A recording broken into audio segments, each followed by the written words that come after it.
Who's afraid of the dark?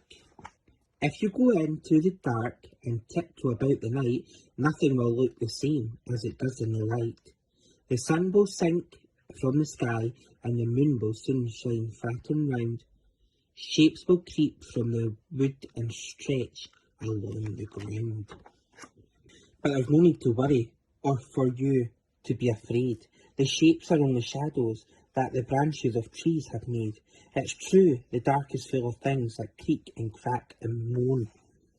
Things that jump, things that go bump, and things that grumble and groan. But you'll find it's just a badger munching on a midnight snack, shuffling over twigs and sticks along the forest track. Perhaps he'll stop for a chat or play a game or two.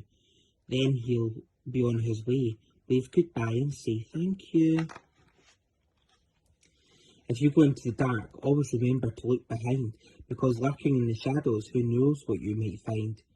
Bats could fly out of the trees and get tangled in your hair, and suddenly you'll hear a snap and you'll ask, is anyone there? It will only be the night owl swooping through the sky. Ooh, ooh, they'll say to you as he goes flying by. The fluffy owlets in the nest might sing a song for you. They flap their little wings and go tweet, tweet, tweet, tweet. But are there really monsters hiding in places you can't see? And do you think to yourself, are they following me?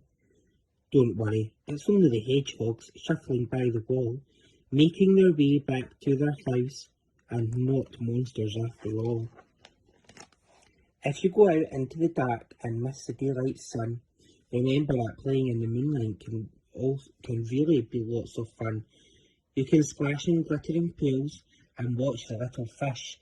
If a shooting star zooms by, then you can make a magic wish. When you hear a scritch and scratch, or maybe a distant howl, it will only be a guard dog or maybe a kitty on the prowl. You will hear noises at night and wonder what they could be. It doesn't mean they're scary just because you can't see. So if you are afraid of the dark and you think you should be aware, remember that you're not alone and someone's always there. You'll get a hug and a kiss and maybe a story too. Then you'll yawn and know that it's really bedtime for you. You'll just curl up, safe and warm, in the glow of the light, and think of all the things that you saw in the night. You might hear a snap, a hoot, or a crack, or a bark, but you'll know just what it is, and you won't be afraid of the dark. The end.